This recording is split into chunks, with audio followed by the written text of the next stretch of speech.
Sebanyak 15 teman masa kuliah Presiden ke-7 RI Joko Widodo akan dihadirkan menjadi saksi di persidangan kasus ijazah dengan terdakwa Roy Suryo dan Dr. Tifa.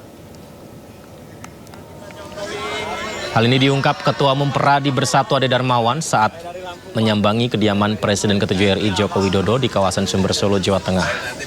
Ade mengatakan saksi-saksi yang akan dihadirkan adalah rekan satu angkatan, satu fakultas, bahkan teman satu kelas Joko Widodo saat kuliah di UGM.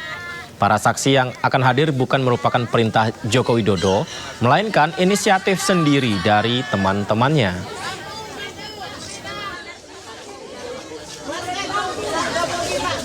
Saksi-saksi tentunya harus siap betul bahwa apa yang menjadi keterangan itu mengalir seperti biasa, dan tentunya beliau semua teman-teman Bapak kompak untuk memberikan keterangan yang lebih kompak. Dan tentunya apa yang diberikan keterangan dari penyidik sampai pengadilan, itulah yang akan kita sampaikan. Bahwa hal ini kan kita lihat betul-betul terjadi storyteller yang ditata rapi, seolah-olah Pak Jokowi adalah seorang yang tidak berkuliah lah, jasa palsu lah. Kita tepis semua. Kenapa? Karena kawan-kawan Pak Jokowi ini hadir untuk betul-betul membuktikan gitu loh, bahwa persoalannya tidak benar. Kita akan informasi berikutnya, kelangkaan BBM bersubsidi masih terus terjadi di Mandailing, Natal, Sumatera Utara. Sudah 3 pekan lebih, warga kesulitan bahkan hingga terpaksa menginap di SPBU untuk dapat BBM.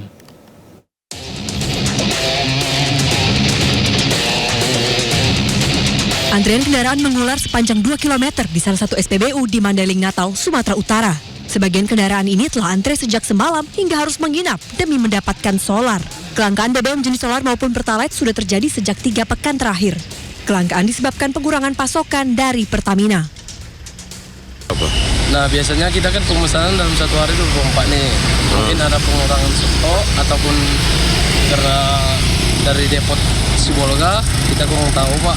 Jadi pemesanan kita setiap hari 16 ton. Jadi udah berapa lama ini antri-antri begini aja terus? Selama ini antrian kita udah dalam 1 minggu ini begini terus, antrian solar kita. Habis nih tiap hari? Habis, Pak. Sebagian warga bahkan mengeluhkan aktivitas mereka menjadi terganggu. Lama ini Bang begini aja Bang? Ya, sekitar 3 mingguan lah. 3 minggu ya Bang? Kalau abang gini antri-antri terganggu nggak Bang kerjaan kita gini? Oh, jelas lah terganggu, Pak. Habis waktu ya Bang? Harus waktu. Warga berharap pemerintah segera turun tangan mengatasi masalah ini. Ahmad Hussein Lubis, iNews melaporkan. Semoga sekarang BBM lancar di Sumatera Utara dan seluruh Indonesia ya untuk pembagiannya. Karena sebelumnya pemirsa, sejumlah warga sempat mengeluhkan kelangkaan BBM di SPBU Kota Medan, Sumatera Utara. Akibatnya warga mengantri dari sore hingga malam hari. Ini kau enak tidur-tidur, Lil. Nah, ini yang juga sempat ramai kemarin, sejumlah truk-truk besar mengantri panjang semalaman hingga pagi hari tadi di kawasan Medan. Kondisi terpantau di SPBU Pajak Sore Jalan Jamin Ginting, kemudian SPBU Pos Jalan Jamin Ginting, SPBU Laucih Jalan Jamin Ginting, Kecamatan Medan Tuntungan. Akibatnya antrean panjang terjadi, bahkan sopir-sopir mematikan mobilnya. Ini seperti parkir ya, padahal ini ngantri BBM pemirsa. Karena antriannya tak kunjung mereda, sopir mematikan mobilnya. Kami mati nggak tidur.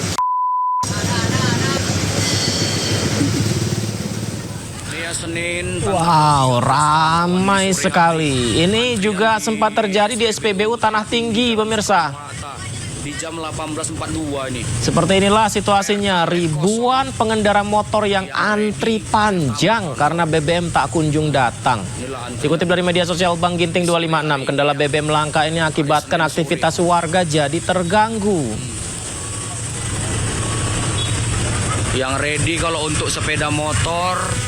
Nah, kalau tadi di dalam SPBU-nya ya, ribuan motor tadi. Nah, ini di luar SPBU-nya pemirsa. Gambar drone dari udara memperlihatkan antrian panjang kendaraan dari ketinggian. Antrian terjadi di sejumlah SPBU di wilayah Sumatera Utara, seperti di SPBU Nalela di Jalan Lintas Sumatera, SPBU Raja Harjosari, SPBU Teladan, dan SPBU Tanjung 1. Kita bisa lihat sejumlah kendaraan terpaksa harus antri panjang di tepi jalan dan menyebabkan lalu lintas sekitar SPBU tersendat. Apakah BBM langka ya?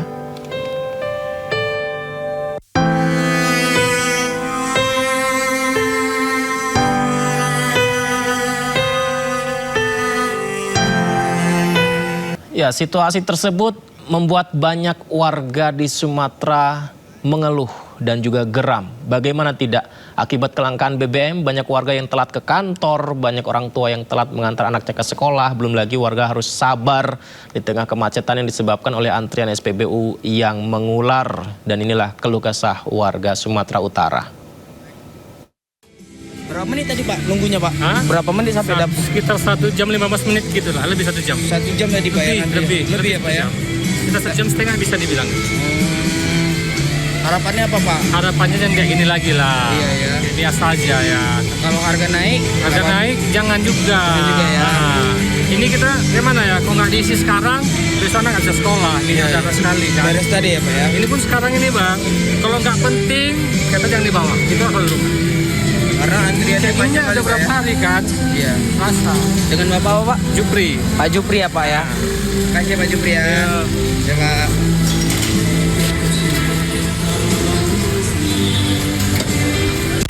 Guys, ini ya guys, ini ada SPBU di Jalan Dendang, Kelurahan Dendang, Kecamatan Setabat, Kabupaten Langkat guys. Nah ini dia. Ini SPBU ada kurang ajarnya juga guys. Ini pertama kali aku pagi tadi subuh udah ngisi, udah ngantri. Ternyata udah giliran kita ngantri sampai hampir 1 jam, sampai ke pompanya habis katanya. Dah, pulanglah saya kan. Sekiranya jam-jam 10 tadi saya balik lagi ngantri. Katanya nunggu mobil datang, mobil tangki datang. Jadi kita ngantri lah guys di sini. Udah sampai jam 1:30 nih guys. Udah sampai 1:30 tapi kok mobil antrian di depan kok jalan ya kan guys. Katanya ada yang isi. Loh, katanya tadi nunggu mobil tangki, belum tadi habis nunggu mobil tangki, tapi kok ada yang ngisi. Ternyata guys, rupanya itu ternyata minyak masih ada. Minyak mereka itu masih ada di dalam. Tapi mereka tadi bilang... Apakah benar BBM langka di Sumatera Utara? Nah, ini sudah dijawab oleh Gubernur Sumatera Utara Bobi Nasution.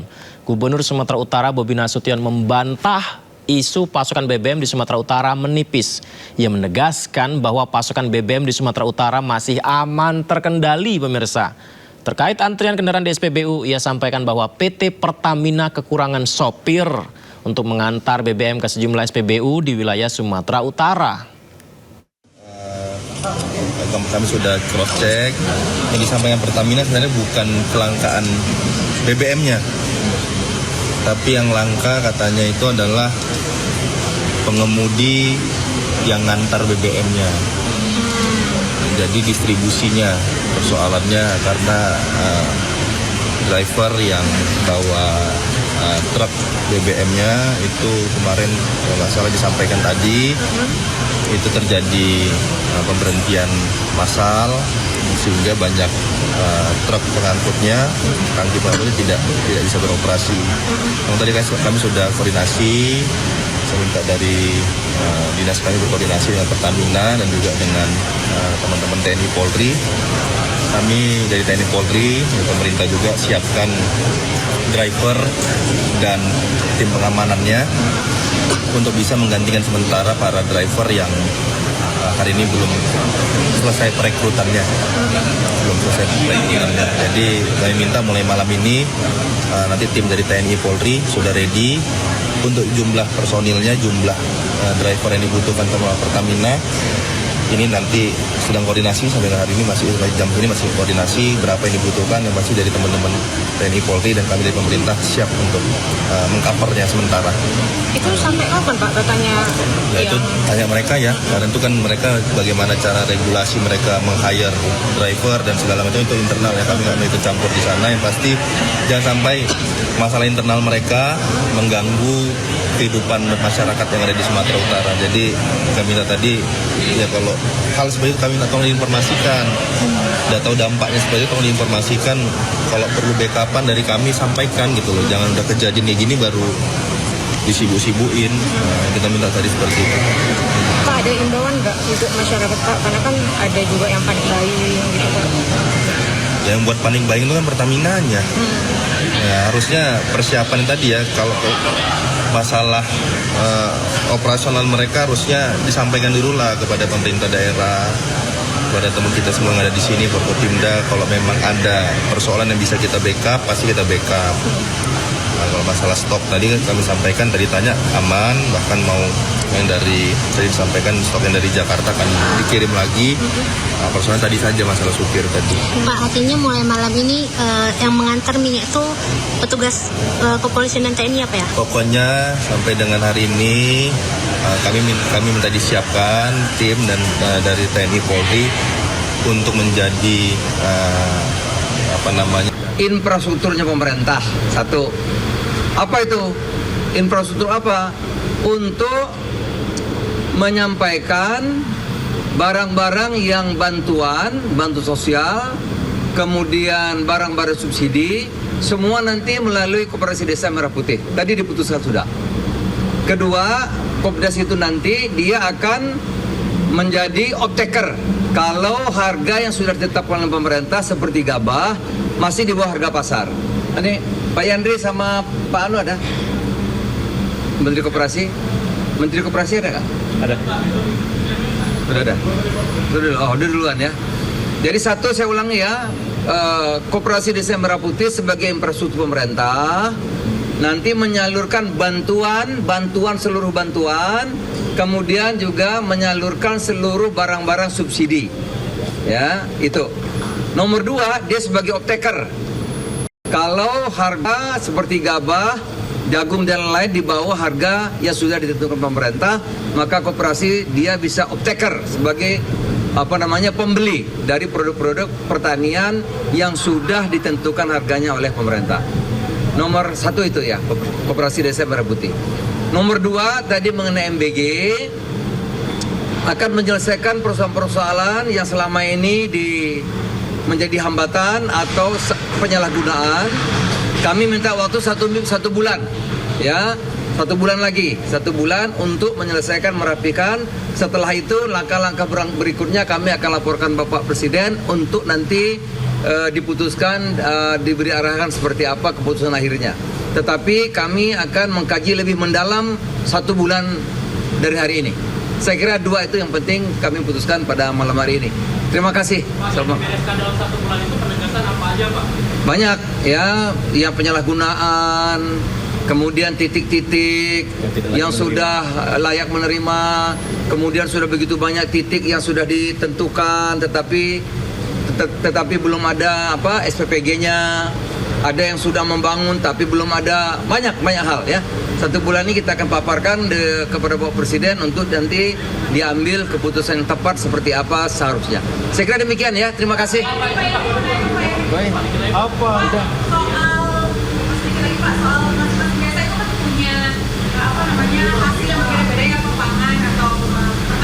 Ya tadi baru diputuskan yang gabah sama jagung ya, yang sudah diputuskan gabah sama jagung. Yang harganya ditentukan oleh pemerintah.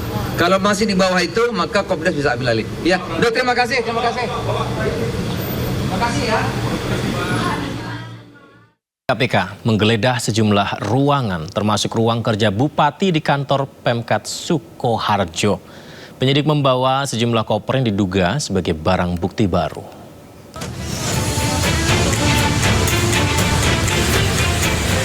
Komisi Pemberantasan Korupsi kembali menggeledah kantor Bupati Sukoharjo dan sejumlah ruangan di lingkungan pemerintah Kabupaten Sukoharjo. Selain kantor Bupati Sukoharjo, penggeledahan juga dilakukan di Gedung Menara Wijaya, Gedung Kantor Dinas Pekerjaan Umum dan Penataan Ruang atau DPUPR, serta Gedung Badan Pengelolaan Keuangan Pendapatan dan Aset Daerah atau BPKAD. KPK mengamankan 3 koper dari penggeledahan ruangan kantor Bupati. KPK juga membuka segel sejumlah lokasi agar bisa mencari tambahan barang bukti. Totalnya ada berapa koper Pak Aris? Itu saya nggak tahu ya, karena yang saksinya kan beda-beda. Saya stadion di sini. Tapi sepertinya memang mau ke sana itu tadi bawa koper gitu loh. Tapi dapat barang bukti atau enggak kan? Bisa tadi kopernya kosong aja. Dari jam berapa tadi? Tadi saya terima dengan Pak. Penyegelan sudah lepas Pak, itu sudah bisa digunakan atau? Sudah. Intinya tadi sudah bisa digunakan. Pesan saya Pak, ini ruang sudah selesai, bisa dibersihkan, bisa digunakan. Penggeledahan ini merupakan penyidikan lanjutan dalam kasus dugaan pemerasan yang dilakukan oleh Bupati Sukoharjo Etik Suryani. Dari Sukoharjo, Jawa Tengah, Dia Sintia, iNews melaporkan.